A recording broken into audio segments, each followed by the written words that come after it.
Bismillahirrahmanirrahim. Assalamualaikum warahmatullahi wabarakatuh. Innal hamdalillah nahmaduhu wa nasta'inuhu wa nastahdihi wa nastaghfiruh wa na'udzu billahi min shururi anfusina wa min sayyiati a'malina. Man yahdihillahu fala mudilla lahu wa man yudlilhu fala hadiya lahu. أشهد أن لا إله إلا الله وحده لا شريك له وأشهد أن محمدا عبده ورسوله. اللهم صل وسلم على سيدنا ونبينا وحبيبنا وقدوتنا ومولانا محمد وعلى آله وأصحابه ونصره وأتباعه ومن تبعهم بإحسان إلى يوم الدين. أما بعد. قال الله تعالى: أعوذ بالله من الشيطان الرجيم. يا أيها الذين آمنوا اتقوا الله ولتنظر نفس ما قدمت لغد واتقوا الله إن الله خبير بما تعملون. وقال رسول الله صلى الله عليه وسلم: لو كان ابن آدم واديا لابتغون ثالثا ولا يملأ في الجوفهن إلا التراب أو كما قال رسول الله sallallahu alaihi wasallam. Sadaqallah wa sadaqa Rasulullah sallallahu alaihi wasallam. Yang dimuliakan lagi dirahmati Allah, tuan pengurusi masjid, timbalan pengurusi, tuan-tuan imam, ahli-ahli jawatan kuasa serta pegawai-pegawai masjid, khususnya para asatizah, muslimin, muslimat, mukminin, mukminat, jamaah maghrib yang dirahmati Allah sekalian. Alhamdulillah, syukur kita kehadrat Allah Jalla wa Ala. Allah SWT mengurniakan kepada kita kekuatan dan juga keazaman dalam kehidupan kita untuk kita sentiasa melaksanakan kebaikan dan menghindarkan kita daripada perasaan malas ataupun perasaan tidak suka kepada perkara-perkara kebaikan. Alhamdulillah, kita telah berada di penghujung tahun Masihi, walaupun kita telah diuji dengan pelbagai-bagai isu, penyakit dan sebagainya. Hati kita dan perasaan kita masih tetap setia dengan rumah Allah, melaksanakan tuntutannya apabila sampai waktunya dan meninggalkan segala larangannya, supaya kita dikenali sebagai insan yang soleh dan solehah, dan akhirnya Allah meletakkan kita bersama-sama dengan para siddiqin, salihin di syurga kelak insya-Allah. Salawat dan salam terhadap junjungan besar Nabi kita Muhammad sallallahu alaihi wasallam, baginda Nabi akhir zaman, pelengkap kepada semua nabi-nabi yang diutuskan sebelum ini dan membawa bersamanya agama yang dinamakan Islam, yang mana inilah agama yang terbaik yang diterima di sisi Allah Jalla wa Ala dan akan menjadi asbab untuk kita masuk syurga kelak. Selain daripada agama Islam, biar baik macam mana seseorang sekalipun, ia tetap akan tidak diterima di sisi Allah kerana tidak mempunyai akidah yang benar. Cuma kita di dalam agama Islam ini, tuan-tuan, pastikan kita berada di dalam ataupun di bawah akidah ahli sunnah wal jamaah, supaya kita menjadi salah satu di antara mereka yang terselamat daripada 73 firqah yang akan berlagu di akhir zaman insya-Allah, mudah-mudahan. Baik tuan-tuan dan puan-puan yang dirahmati Allah sekalian, alhamdulillah kita bertemu lagi. Pada malam ini kita menyambung pengajian kita dalam kitab Terhumban ke Kawah Neraka, dan kita berada di muka surat 38 dalam bab zalim terhadap diri sendiri. Zalamu ala nafsih, menzalimi diri sendiri. Di muka surat 39, 39 perenggan di atas kali itu. Qala musannif rahimahullahu taala wa nafa'na wa iyyakum bi ulumihi. Baik, kata pengarang kita, mudah-mudahan mendapat keberkatan di dunia dan di akhirat. Kata pengarang kita, setelah dicampakkan ke dalam neraka, situ kita berhenti las. Setelah dicampakkan ke dalam neraka dan hampir sampai ke dasar neraka, kita tahu bahawa dasar neraka punyalah dalam 70 tahun sebelum ini batu dah dicampakkan, belum sampai-sampai lagi, baru aja sampai ke dasar neraka, nak menunjukkan dalamnya. Ahli neraka itu dikejar oleh api yang lain pula. Ini di antara kedahsyatan dan juga azab yang akan menimpa seseorang sebagai ahli neraka. Wal ayazubillah min zalik. Ahli neraka itu dikejar pula oleh api yang lain pula, melayang-layang mereka dalam azab yang maha dahsyat itu. Melayang-layang mereka dalam azab yang maha dahsyat itu. Umpamanya seorang penerjun payung yang terjun dari kapal, sebelum sampai ke tanah dia akan melayang-layang terdahulu di ruang udara ditiup angin. Dia nak ceritakan bagaimana ahli neraka yang dicampak nak sampai ke dasar tadi, dia akan melayang dulu. Kalau kita bayangkan kengerian dia, kita ada bayangkan. Saya ada tengok satu video orang hantar dia terjun bangunan. Mungkin tuan-tuan tengok orang yang dia jatuh bunyi kelepak meletup bukan? Di mana tu saya tengok, Allahu Akbar. Saya duk bayangkan masa dia lepas dia terjun tu, masa dia melayang tu, apa perasaan dia. Kan? Sebelum dia bila kelepak tu mungkin dia mati dah, tak apalah kita kata dia mati dah kan. Tapi masa dia jatuh tu, sebelum nak landing di tanah tu, saya duk bayangkan apalah perasaan dia macam tu kan. Mungkin menyesal kau lompat macam tadi kan. Kan masa dia melayang tu dia rasa menyesal pula, menyesal kau lompat dia katakan. Sebab dia yang gambar tu saya ingat tingkat tinggi tak. Tingkat mungkin 27 30 macam itulah. Sebab orang yang ambil gambar tu pun dia ambil gambar satu turun ke bawah tu kan.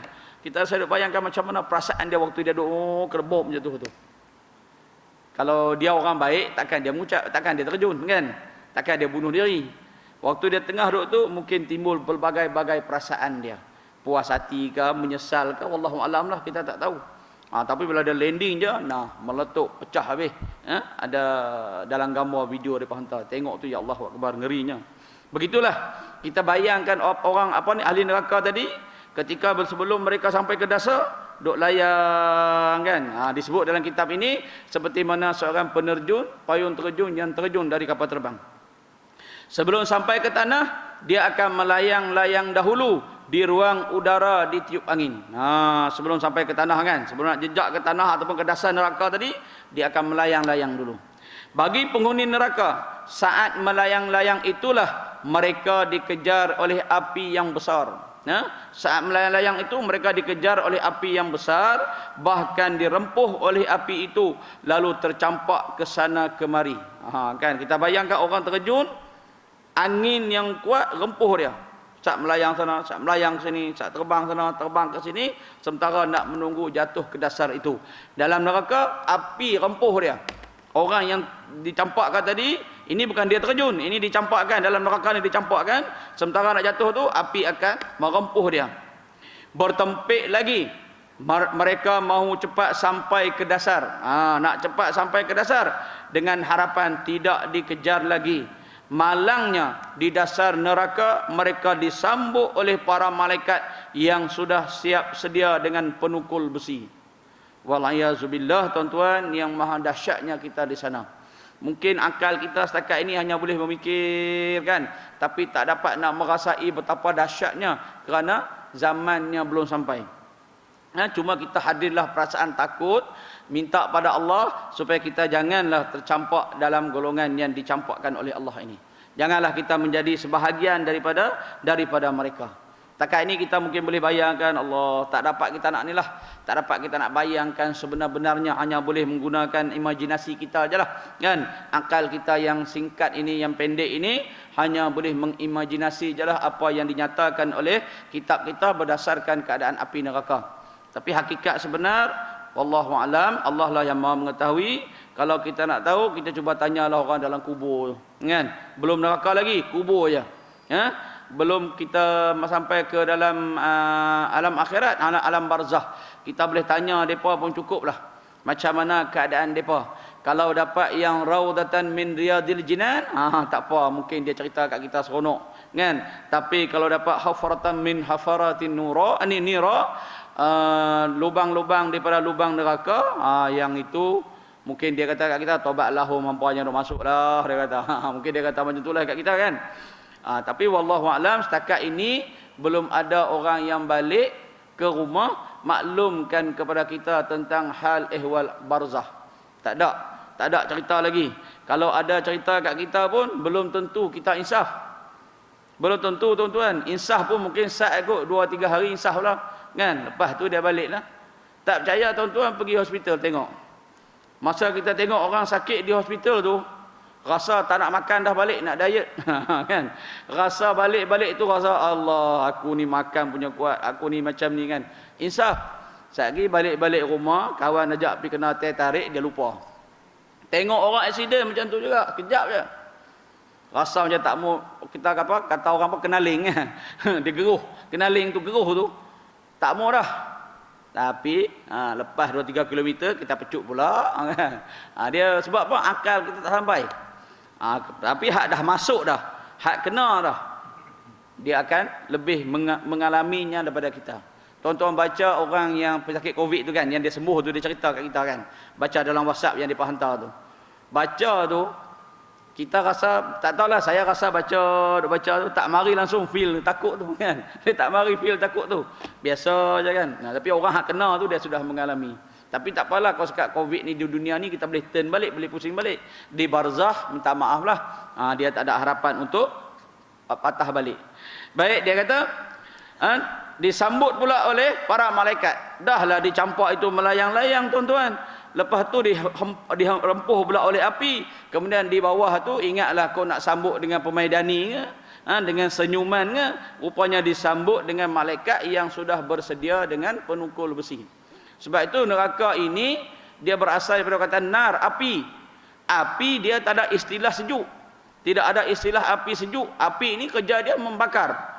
Neraka dia bersifat menyiksa. Tidak ada istilah relax, rehat ataupun take 5. Malaikat dah penat dah, okeylah take 5 semua. Kan? Tak ada istilah take 5 dalam neraka. Sebab dia sifat dia nar, membakar. Sifat dia menyiksakan. Maknanya kalau 24 jam itu dia bersifat membakar je lah.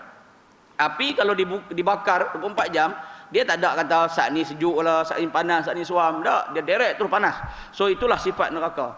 Kalau kita masuk dalam sana, bermakna tidak ada ruang untuk kita berehat, tidak ada ruang kita untuk merasa keringanan dia. Hanya penuhi dengan azab dan juga kesengsaraan. Kan?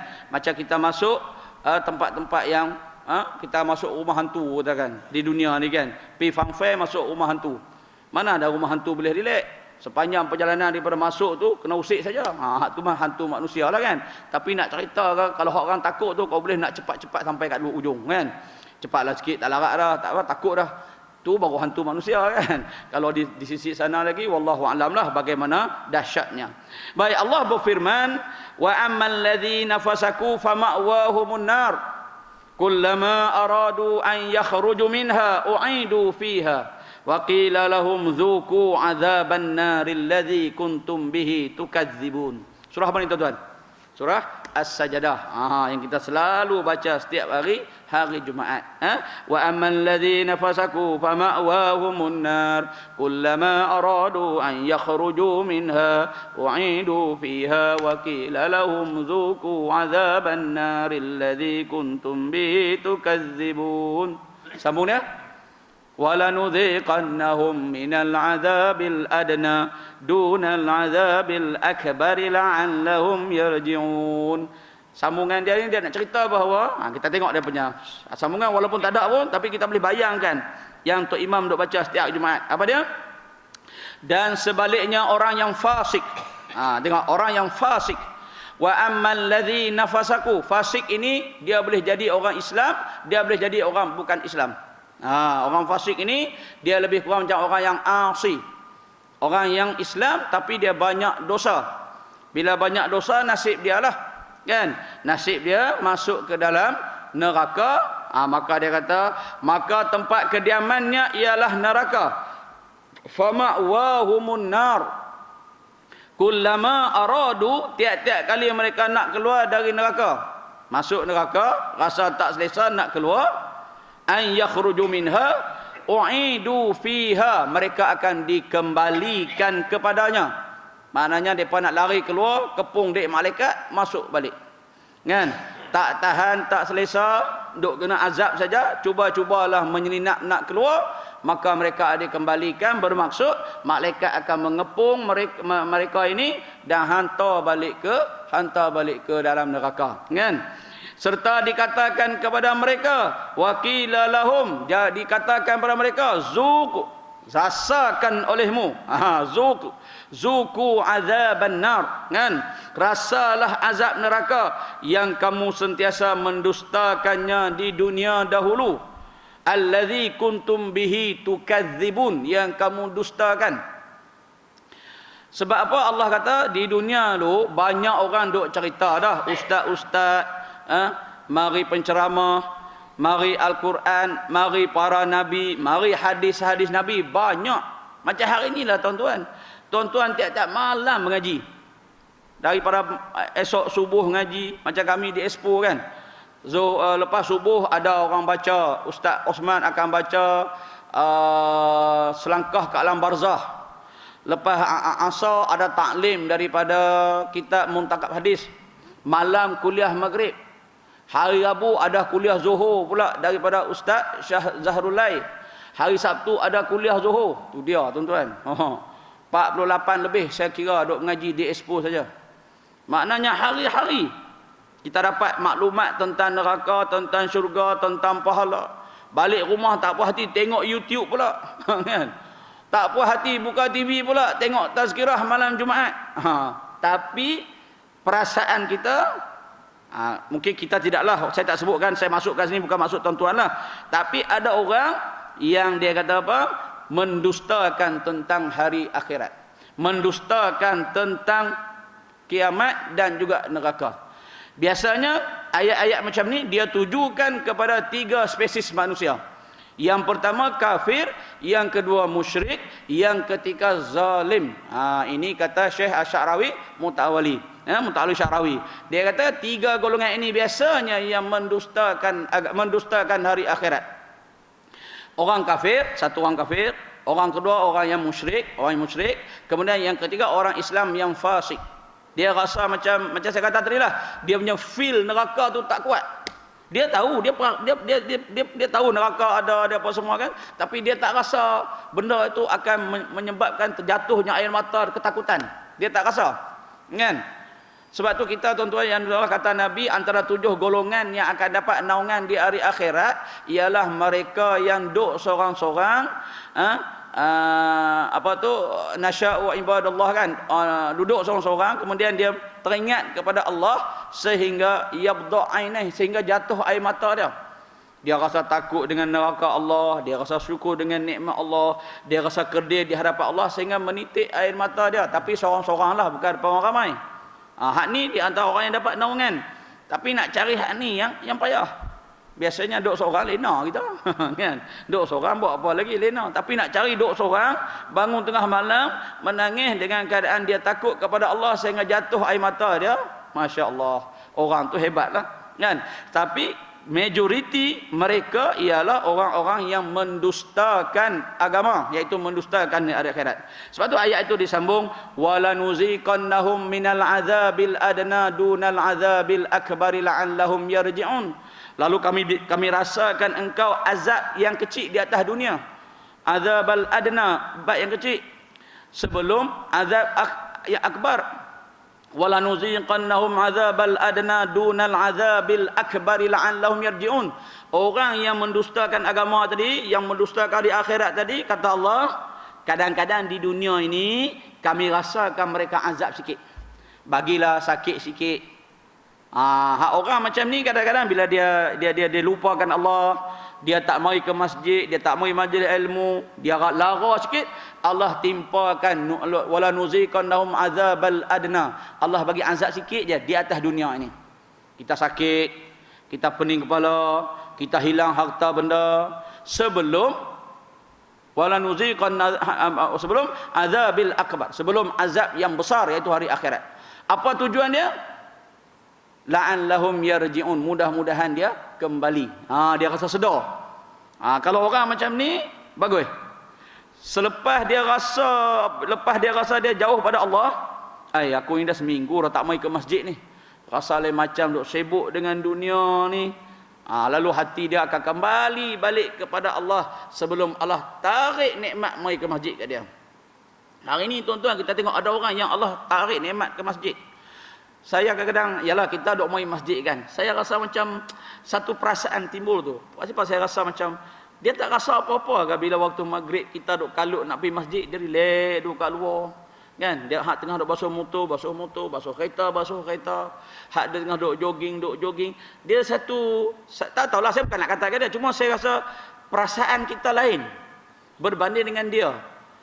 Jadi dari situ maknanya Allah dah tarik dah satu perasaan untuk dia teringin ke masjid. Dia dah jadi mangli dah. Hang sebutlah hayy ala solah 20 kali pun dia tetap dengan dunia dia. Kita jangan kata 2 kali, bunyi hayy ala solah pun kita dah kalut. Maknanya nikmat itu Allah bagi kat kita. Ada orang dia pun tak kisahnya. Padahal rumah dia dengan masjid bukan jauh pun. Dia boleh datang dengan masjid dengan cepatlah, tak payah mandi pun tak apalah, boleh selesai datang. Tapi dia relax, saya balik pada masjid masih lagi duduk dekat luar. Dia satu nikmat yang bagi saya hilang pada diri dia. Yang Allah tarik menyebabkan dia tak rasa teringin. Kita hari ini tuan-tuan duduk jauh macam mana pun. Sebab tu kita kalau orang kaki masjid ni tuan-tuan, kaki solat jemaah ni, dia pergilah ke mana pun dia nak cari jemaah juga. Dia tak dapat jemaah di masjid, dia panggil anak-anak dia. Mai semua kita jemaah, hari ni tak pergi masjid ni tak dapat. Dia akan panggil. Tapi kalau bukan kaki jemaah, duduk di rumah dia sembahyang seorang je. Duduk di masjid pun dia sengaja mau duduk belakang duduk seorang je. Ini nikmat ini Allah tarik. Tapi kalau orang yang bila Allah tarik itu dia terasa hati dia, itu Allah sebut wala nuziqannahum minal azabil adna dunal azabil akbari la'allahum yarji'un. Mudah-mudahan depa ni akan kembali. Kan? Terasa balik, Allah aku ni dah lama tinggal masjid, aku ni dah lama tak dengar kuliah. Dia mari hati perasaan dia. Lalu dia pun kembali ke masjid, maka manusia itu akan selamat. Tapi kalau dia dah sudah jadi Allah peterikan. Yang Allah sebut peteri itu peteri. Allah maksudnya Allah macam istilah tersebut, Allah manglikanlah dia lah. Sebutlah kuliah macam mana pun, walaupun depan corong tu kan. Saya ingat saya di kampung dulu ada pernah kadang-kadang Tok Bilal dengan Tok Siak ni jahat. Saya sebut jahat lah, bukan jahat pun kan. Maknanya dia geram jemaah tak mai masjid. Dia ambil corong kan, dulu jenis speaker kita buh kenuri tu kan. Zaman-zaman dulu jenis speaker dia yang panjang, lepas tu di ujung belah tu ada macam tombol tu kan. Dia tala kat rumah kawan tu kan. Bila kuliah tu dia, rumah dia dengar sebiji berdengung kan. Lepas tu 2-3 malam angkat dia punya speaker tu, pindah pula pergi rumah kawan ni pula. 2-3 malam angkat speaker, pindah pula saja nak berkenal dia. Tu pun tak mari juga kan. Tak sampai juga. Sebab dia ni adalah nikmat yang Allah bagi pada kita kan. Sebab tu nikmat ini Allah tarik balik, alangkah ruginya kita kan. Jadi tuan-tuan yang dirahmati Allah, sementara nikmat itu ada, kita pergunakanlah. Allah nak tarik senang je tuan-tuan. Dia sibukkan kita. Dia sakitkan kita. Kan Nabi kata ni'matan maghdubun katsirun minan nas, as-sihah wal farah, kesihatan dan juga kelapangan. Allah nak tarik kita daripada nikmat mari masjid senangnya. Dia sibukkan kita. Kan? Dapat cucu baru, tak ada dah nak pergi masjid, duk kalut ke cucu, kan? Dapat menantu baru, kan? Dapat kereta baru, petang-petang balik pada pasar nak kena basuh kereta dulu, kan? Ada kawan saya tuan-tuan, telefon je buat apa? Basuh kereta. Telefon je basuh kereta. Rupanya kereta baru beli. Allah tarik itu je, bukan Allah jatuhkan kita macam mana. Lepas tu Allah tarikkan nikmat kesihatan kita. Allah bagi pening kepala sikit, Allah bagi sakit kaki lagi, kan? Allah bagi penyakit go out, kan? Penyakit gout. Allah bagi penyakit 3 beradik, 4 beradik, 5 beradik. Allah sibukkan kita, Allah jauhkan, Allah sakitkan kita sikit, maka 2 nikmat yang Nabi kata tu hilang dalam kehidupan kita. Hari kita sembang dengan kawan-kawan, kadang-kadang tanya, apa sebab tak mai ke masjid kuliah? Allah tak dan lah kata, cucu tak ada orang jaga. Kan? Macam-macam alasan dia akan bagi. Itu antara nikmat, cara Allah tarik balik nikmat kita daripada masjid. Sebab tu sementara Allah duk bagi ini tuan-tuan, jangan kita biarkan akhirnya Allah tarik daripada dada kita, Allah buh kat orang lain pula. Senang je. Mula-mula kita mai ke masjid, kita kata kat dia, ujung-ujung kita pula hilang. Tengok-tengok hak kawan kita kata mari pula. Rupanya hak kita tadi Allah tarik, Allah buh kat dia. Allah campakkan pula nikmat ke masjid bagi si sebulan yang kita duk kata. Tengok-tengok dia pula hari-hari soh depan. Hak tu kita nak kata ke dia tu. Kan. Ini benda ini Allah Jalla wa Ala maha kuasa. Sebab tu bila ada kat kita, jangan kita hilangkan. Bila kita hilangkan, habis ya. Kan? Kita dapat peluang mari Jumaat. Hari Jumaat kita dapat peluang mari. Orang lain duk berebut nak mari, kita tak pergi masjid. Kan? Ataupun pergi sembahyang tempat lain, tempat kita kosong. Kesian kat orang. Patutnya kita bagilah dekat orang. Baik itu kita kena pastikan nikmat ini kita jaga supaya tidak ditarik oleh Allah. Baik, mendustakan azab neraka, iaitu orang yang Allah campak tadi, iaitu mendustakan azab neraka serta sanksi akan kewujudannya. Ada orang tak percaya wujud dia. Golongan liberal, golongan ateis tidak percaya kewujudan neraka. Bahkan mereka mengatakan agama ini adalah ciptaan manusia. Saya selalu sebut di antara komunis punya falsafah. Komunis punya falsafah yang runtuh dah. Hari ini siapa pegang komunis lagi tak tahulah. Dunia pun dah tak mau komunis dah. Cina walaupun kita kata komunis, tapi bukan komunis dalam bentuk ideologi. Dia lebih pada kapitalis. Macam juga dalam pasaran terbuka juga, kan. Rusia walaupun kita kata ideologi komunis, tapi bukan komunis sebenar-benarnya. Korea Utara pun sama juga. Komunis dah tak ada dah, kan. Dia apa punya falsafah, di antara satunya mereka mengatakan bahawa agama ini ciptaan manusia, ciptaan si pemimpin untuk mengawal rakyat dia. Cara raja ataupun pemimpin nak kawal rakyat dia supaya rakyat jangan memberontak, maka diwujudkannya dosa pahala, diwujudkannya neraka dan syurga. Lalu dilantiklah ulama-ulama pimpinan dia yang boleh ikut cakap dia untuk buat satu doktrin kepada masyarakat, ada neraka, ada syurga. Dia kata ni bukan sebenar-benarnya, ini falsafah dia. Sebab itu orang yang mendustakan ini, maka Allah kenakan seksaan yang teramat pedih. Ada pula yang ragu-ragu dengan azab kubur. Mu'tazilah dia tak percaya azab kubur, tuan-tuan. Mu'tazilah ni dia guna akal, logik akal, kan. I'tizal daripada majlis ilmu Hasan Al-Basri, maka mereka menubuhkan satu grup yang namakan Mu'tazilah. Dia menggunakan akal melebihi wahyu. Di antaranya dia tak percaya azab kubur. Logik memang kita boleh terima. Logiknya apa dia, tuan-tuan? Dia kata kalau dah diseksa di kubur, kawan tu dah mati 10,000 tahun. Contohlah, kan. Diseksa selama 10,000 tahun. Di barzah nak seksa apa lagi? Dah kena seksa dah. Maknanya Allah seksa kawan tu 2 kali. Kawan tu mati 10,000 tahun. Hak ni mati 5 tahun. Hak ni mati 2 hari. Hak ni 10,000 tahun baru kiamat. Hak ni 5,000 tahun baru kiamat. Hak ni mati hari ni 2 hari kemudian kiamat. Hak ni nanya lah 10,000 tahun kena seksa, dia kata. Hak ni 5,000 tahunnya. Ni yang paling ringan azab dia, baru 2 hari kena seksa, tiba-tiba kiamat. Ini Mu'tazilah punya pandangan. Logik akal memang betul lah. Kerana dia mengukur masa mengikut masa dunia. Sedangkan bila masuk dalam sana, dia tidak ada lagi masa seperti mana masa dunia. Dia guna masa dunia, dia guna akal, logik. Hak mati lama kena seksa, hak mati sekejap, sikitlah seksaan dia. Dia guna macam tu. Lalu dia kata di barzah, di kubur, tempat untuk berehat, relax je dah, menunggu masa di akhirat baru diberi perhitungan yang sebenarnya. Jadi maknanya kita masuk kubur tak kena apa-apa. Jadi dia tak percaya kerana dia menggunakan akal dia. Sedangkan hadis-hadis Nabi, Al-Quran pun jelas menetapkan bahawa di dalam kubur pun ada seksaan. Di barzah nanti, di mahsyar nanti pun disambung pula seksaan lagi. Maknanya kena lah, dua-dua kena. Tapi dia tak mau terima. Iaitu dia menafikan azab kubur. Ada pula yang ragu-ragu terhadap padang mahsyar, kan, mahsyar. Kalau tuan-tuan rajin baca, tuan akan jumpa mahsyar ini ada pelbagai-bagai pendapat. Ada kata dunia ini dunia yang kita hidup ini yang akan diterbalikkan nanti, diratakan balik, dan di sinilah mahsyar dia. Ada kata mahsyar ini diwujudkan tempat lain yang baru. Ada kata tu alam pada Arafah tu itulah mahsyar, gambaran mahsyar yang sebenar. Ada orang langsung tak percaya, dia kata mana mungkin mahsyar akan wujud kerana manusia dah mati, dah hancur, dah jadi apa-apa semua, dah jadi bukan lagi jadi tanah lah kata, dah tak ada dah tanda-tanda kewujudan dia. Macam mana nak dibangkitkan balik? Ini golongan-golongan yang menolak. Hari ini kalau kita berbicara dengan akal, mereka akan menggunakan kaedah macam itulah, kan? Akal memberi satu justifikasi berdasarkan pemikiran dia. Kalau dia mengaji barat, baratlah. Kalau dia mengaji komunis, komunislah. Kalau dia mengaji ideologi yang liberal, liberallah dia. Kerana bab-bab ini dia tak boleh diterjemahkan dengan akal. Bab mahsyar, bab kubur, bab akhirat, bukan akal yang menjadi perhitungan dia.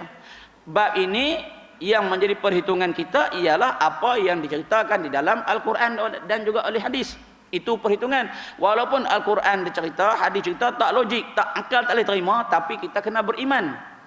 Akal kata, tak boleh nak terima, tapi kena beriman. Sebab ini cerita zaman, masa yang tak ada siapa yang pernah lalui. Walaupun dia koma berbulan-bulan, bertahun-tahun di hospital, dia mengaku dia duduk di mahsyar pun, dia patah balik, dia insah pun, tapi gambaran itu belum tentu sama yang sebenar-benarnya. Kan? Kerana itulah sifat kita, bab akhirat ini sesuai ke tak sesuai ke, logik ke tak logik ke, selagi datang daripada Al-Quran, selagi datang daripada hadis yang sahih, maka kita kena menerimanya. Jangan kita mempersoalkannya kerana dia menceritakan satu benda yang apa tu kita panggil dalam bahasa Islam panggil beyond reality, menjangkaui kita punya relativity, menjangkaui kita punya kerasionalan, kan? Tak boleh nak fikir secara rasional tentang isu-isu macam ni. Tengoklah dalam kitab juga dikatakan bangkit nanti 3 hasta tinggi dia, kan? Bayang kau tengok. Tinggi, lepas tu rantai yang dibelit, dia cerita tu kalau guna akal kita memang takkan sampai untuk kita mentarjihkan dia, untuk menterjemahkan dia. Tapi kita beriman kerana ini cerita yang disebut dalam Al-Quran dan juga hadis. Baik, ada pula yang ragu-ragu terhadap padang mahsyar, soal perhitungan dan hari kiamat.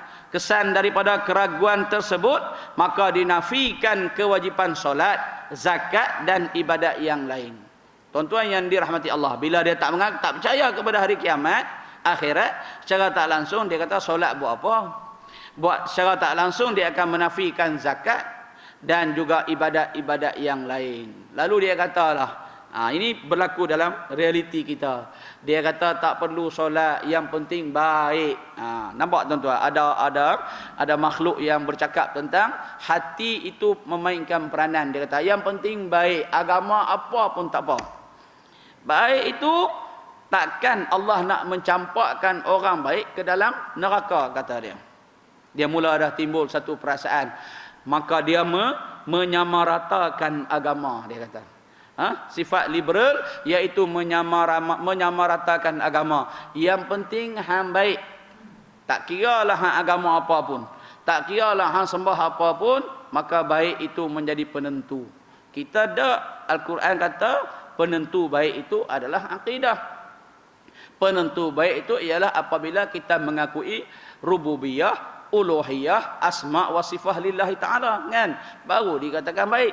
Tapi ada orang dia kata asal baik, kerana cetusan perasaan itu merupakan baik atau jahatnya kita. Itulah yang disebut agama, dia kata. Karena itulah benda-benda macam ini ada dalam masyarakat kita dan dia sudah mempengaruhi anak-anak muda kita. Ramai anak-anak muda kita yang terpengaruh. Saya selalu dapat mesej-mesej bertanya tentang isu-isu orang yang tak sembahyang tapi baik, kan?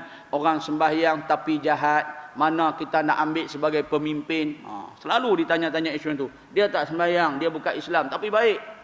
Hak ni pula sembahyang, kan? Tapi ponteng kerja, tak mau kerja dengan betul. Mana satu kita nak ambil? Dia tanya dengan saya, kan? Dengan dalam WhatsApp dia tanya. Jadi saya nak cerita kat dia, kena cerita panjang lebar, saya pasal record baru boleh cerita dekat dia. Tapi maknanya pemikiran itu dah mula dalam pemikiran masyarakat kita, khususnya anak-anak muda kita. Ini bahaya. Ini dipanggil bahaya unsur liberalisme, kesamarataan dalam agama. Jadi kita kena pastikan tidak ada kesamarataan dalam agama, kerana kita mesti kena berpegang dengan sekuat-kuatnya. Islam ya'lu wa la yu'la alaih. Islam itu terbaik dan tidak ada yang terbaik melainkan agama Islam. Baik, bilakah mereka akan percaya dan yakin apabila dicampakkan ke dalam neraka yang diragui akan kewujudannya? Soalan dia bertanya, bilakah geng-geng yang mendustakan agama tadi nak percaya? Jawapannya, apabila dicampakkan ke dalam neraka yang diragui akan kewujudannya. Agak-agak pada waktu tu berbaloi tak tuan-tuan?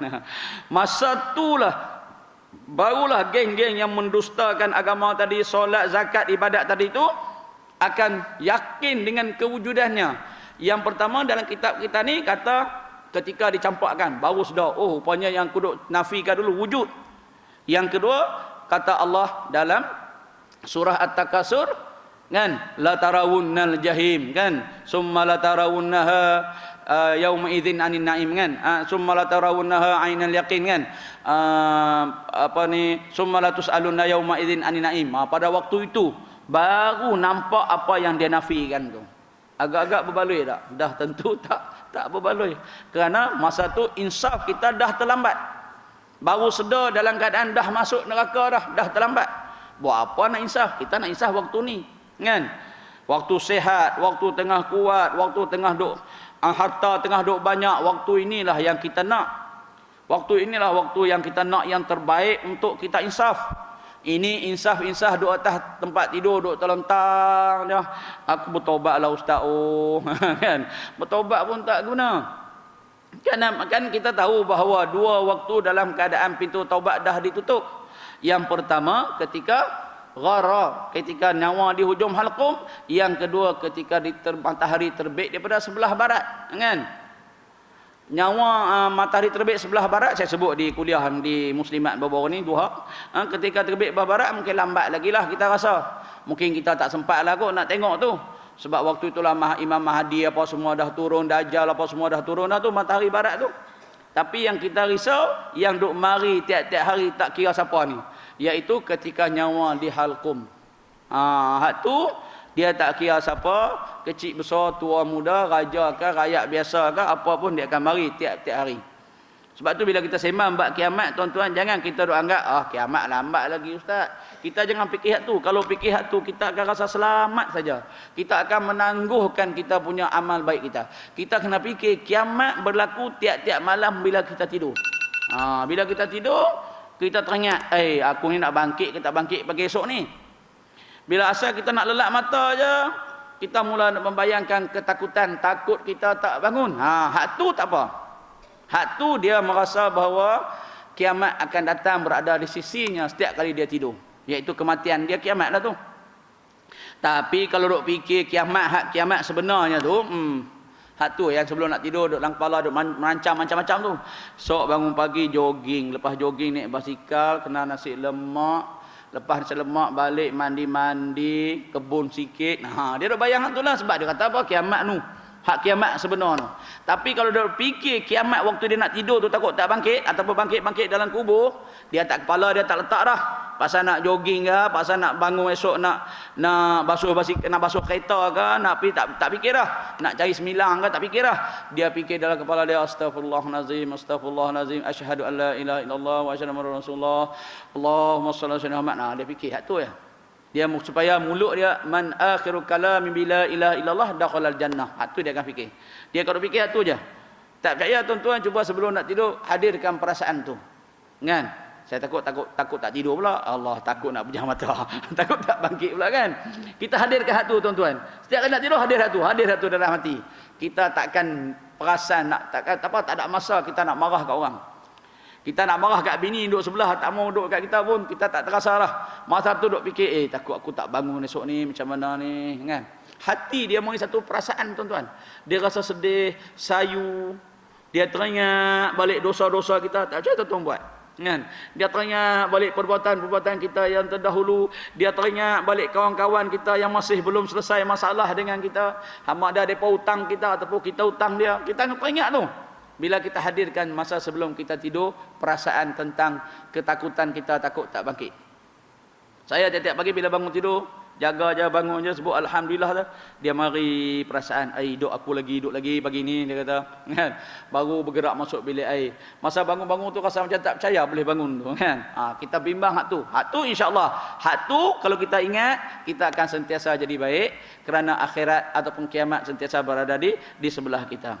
Sebagai contoh mudah dia kata, lihat anak-anak kita pasti melarang jika mereka melompat-lompat sehingga boleh mendatangkan kecederaan. Namun anak-anak itu semakin ditegah, semakin dibuatnya, ditakdirkan terjatuh. Dalam keadaan geram dan marah kita pun berkata, sedap tak jatuh. Kan? Begitulah Allah Jalla wa'ala. Didatangkan Rasul, didatangkan alim ulama, didatangkan ustaz, didatangkan lagi anbiya, datang bahawa segala bukti, kan? Ayatul makruah, ayatul manzurah, segala-galanya mendatangkan kepada kita untuk kita insaf, kita beriman, kita bertaubat, tapi kita duk macam tu juga. Kan? Lalu bila dah kena, katalah sedap tak jatuh, kan? Bila dah kena, baru kita kata sedap tak masuk neraka. Kan? Tapi waktu tu wallahu a'lam lah keadaan kita, kan? Demikianlah perumpamaan yang senang untuk digambarkan tentang bagaimana kelak para penghuni neraka akan menerima ejekan demi ejekan, kan? Akan menerima ejekan demi ejekan. Mau tak kena ejek, segala datang. Ni Yahudi ni tuan-tuan, coba tuan-tuan baca kisah dia. Separuh, saya ingat 99 ataupun 90% daripada nabi dan rasul adalah di kalangan Bani Israel. Maka raja yang mereka, nabi yang mereka paling sanjung ialah Daud dan juga Sulaiman, kan? King David. Tu tuan-tuan pergi ke Baitul Maqdis tu, kan? Kubur Nabi Ibrahim boleh lawat, siapa-siapa boleh lawat. Kubur Nabi Sulaiman pun boleh lawat. Mai kubur Nabi Daud, David depa tu, siapa pun tak boleh masuk, Yahudi aja boleh masuk. Maknanya punya banyak para nabi dan rasul menceritakan tentang nabi, tentang sikap Yahudi, suruh mereka beriman, tapi tak juga. Bahkan pelbagai-bagai peristiwa lah kalau kita tengok yang Allah timpakan kepada orang Yahudi untuk keinsafan, tapi tak berlaku juga. Sebab tu disebut oleh Allah, lu'ina Bani Israel, dilaknat Bani Israel. Seolah-olah Bani Israel ni langsung tak ada orang baik. Padahal nabi-nabi kalangan Bani Israel. Nak ceritakan banyaknya orang jahat di kalangan Bani Israel berbanding dengan orang baik. Tapi ada juga kebaikan dalam tu. Tapi oleh kerana banyak baik pada jahat, maka Allah lu'ina, Allah laknat ke semua sekali. Tapi tak termasuklah mereka yang baik itu, kan? Jadi maknanya punya banyak pengajaran dan nabi-nabi dihantar untuk kita. Hari ini kita tak jumpa nabi, tapi kita jumpa dengan para warasatul anbiya, pewaris nabi. Kita jumpa ulama-ulama, kita jumpa ustaz-ustaz, ustazah, kita jumpa para pendakwah dan sebagainya untuk memberitahu tentang hari akhirat, tentang syurga neraka. Hak ikut-ikutlah, yang tak ikut akhirnya bila masuk neraka barulah macam ayat tadi lah, sedap tak? Kan kena ejek-ejek oleh mereka yang masuk dalam neraka itu. Kan Allah katakan, yauma yahsyuruhum jami'an ya ma'syaral jinni wal ins alam ya'tikum rusulun yaqussuna alaikum ayati. Tengok Allah tanya kita. Ketika kami kumpulkan semua manusia dan juga jin, dua makhluk yang akan disoal. Di padang mahsyar, alam ya'tikum rusulun yaqussuna alaikum ayati. Tak adakah rasul yang datang kepada kamu, jin dan manusia, yaqussuna alaikum ayati, yang menceritakan tentang tanda-tanda kebesaran aku, wa yunzirunakum liqa'a yaumikum hadza, dan memperingatkan kepada kamu bahawa pada satu hari kamu akan dikumpulkan tempat ini di mahsyar, kan? Qalu bala syahidna, maka jawab ramai-ramai, ya kami akui datangnya para nabi dan para rasul untuk memperingati kami tentang balasan hari akhirat ini. Wa gharratkumul hayatid dunya, tapi kami buat dak aja, kami sibuk dengan pengurusan kehidupan kami dan dunia kami. Ini adalah surah Al-Imran, aku tak silap, tak boleh rujuk. Aku tak silap, saya minta maaf kalau saya silap. Saya bab ayat ni saya lupa sikit, tak ambil peduli dah. Apa dia punya ayat je, tak, dia punya bilangan ayat tak apa ingat. Allah kata, kami dah datang rasul tu untuk peringati kamu tentang ini. Macam inilah. Allah datangkan para penceramah, para pendakwah untuk memperingati kita. Wa gharratkumul hayatid dunya, tapi kami sibuk dengan pengurusan dunia dan kehidupan kami. Wa syahidu ala anfusihim, dan kami memberi pengakuan kepada diri kami, annahum qaumun kafirin, kami ini termasuk golongan-golongan yang kufur. Allah datangkan segala pelbagai cabang ilmu akhirat ini, Macam saya kata tadi dia, YouTube ada, TV ada, radio ada, ceramah live ada, segala ada. Ni hari ni malah siapa yang tak sempat nak dengar kuliah ni, ada rakaman lagi, pelbagai-bagai cara. Lalu disebut wa gharratkumul hayatad dunya, kami tak peduli kerana kami sibuk dengan dunia kami. Inilah maksudnya, kan? Ada hati dan perasaan, tak apalah. Dia memperuntukkan masa dia untuk kegunaan agama ini. Hak tak ada, macam biasalah. Pas mayang balik. Sedangkan nikmat berjemaah ni Allah bagi 4. Cuba tuan-tuan perasan tak? Allah bagi nikmat ni 4 kategori. Tuan-tuan tengok di mana kita. Nikmat berjemaah, saya cerita sikit tuan-tuan. Yang pertama, kalau tuan-tuan dapat nikmat soft awal, tu cantik. Tapi terhad. Macam masjid kita pun terhad. Expo mana-mana masjid pun terhad. Kita tak dapat yang tu. Kita dapat nikmat yang kedua pula. Apa dia? Bertakbir bersama imam. Kan? Hak tadi dapat nikmat soh pertama. Siapa soh pertama memanglah cantiklah. Kemudian dapat nikmat bersama takbir bersama imam. Dapat takbir bersama imam itu kutibat lahu bara'atan, dilepaskan daripada sifat munafik dan api neraka. Tak dapat juga yang kedua tu. Ambil nikmat yang ketiga, iaitu tidak masbuk dan muafiq. Dapat pahala, tak dapat masbuk muafiq. Lepas tu tak dapat juga dok main lambat sama. Dapat juga masbuk muafiq pun okeylah, dapat juga berjemaah. Maknanya kategori paling lekeh harilah, tapi tak apalah berjemaah lagi. Kan?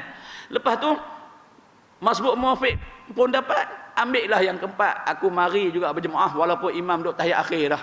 Kan? Hak tu hak paling lekeh. Tapi nak katakan mari tu dapat juga nikmat berjemaah. Sebab tu hari ni tuan-tuan, kita hadir dalam hati kita, lambat macam mana pun cari jalan untuk berjemaah. Ni kalau kopi ni diparkan habis ni, tanam dalam hati, tak apa, ada geng masbuk muafiq, sagi aku ikut belakang depa, dapat juga.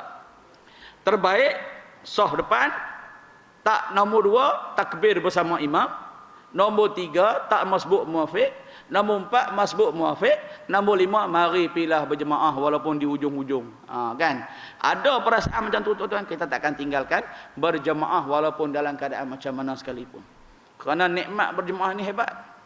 Hari ini je kita agak hilang sikit, bersalaman kita hilang, merapatkan soh kita hilang, tapi tak apalah, mudah-mudahan seketika aja kan. Tapi kalau ada ke semua tu, dia punya ukhuwah kita cukup kuat tuan-tuan yang dirahmati Allah. Baik, kita akan sambung. Demikianlah perumpamaan yang senang untuk digambarkan. Baik, kita akan sambung dekat firman Allah. Firman Allah, amilatun nasibah tasla naran hamiyah. InsyaAllah pada perjumpaan kita minggu depan. Minggu depan, hari Isnin, hari Ahad kan? Hari Ahad minggu depan insyaAllah kita jumpa untuk sambungan kita punya tajuk zalim terhadap diri sendiri ini ialah amilatun nasibah tasla naran hamiyah.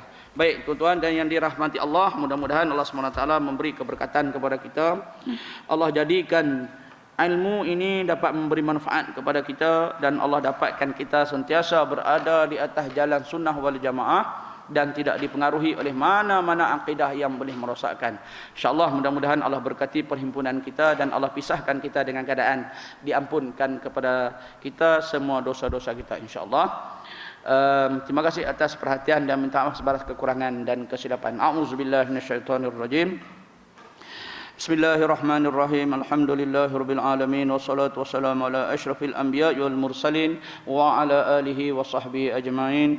Allahumma ighfir lana dhunubana wa liwalidina warhamhum kama rabbawna shighara wal jami'il muslimin wal muslimat wal mu'minin wal mu'minat al ahya'i minhum wal amwat. Allahumma faqihna fid din wa 'allimna ta'wil warzuqna fahman nabiyyin. Zidna 'ilma warzuqna fahma bi rahmatika ya arhamar rahimin. Allahumma jal jam'ana hadza jam'an marhum وتفرقنا من بعده تفرقا معصوما. تحصنا بذي العزة والجبروت واعتصمنا برب الملكوت وتوكلنا على الحي الذي لا يموت. اللهم اشرف عنا هذا البلاء وقنا شر الرداء ونجنا من الطعنين والطاعون والوباء بلطفك يا لطيف يا خبير إنك على كل شيء قدير. اللهم ربنا آتنا في الدنيا حسنة وفي الآخرة حسنة وقنا عذاب النار. وصلى الله على سيدنا محمد وعلى آله وصحبه وبارك وسلم والحمد لله رب العالمين. أقول قولي هذا استغفر الله العظيم لي ولكم. السلام عليكم ورحمة الله وبركاته والله أعلم.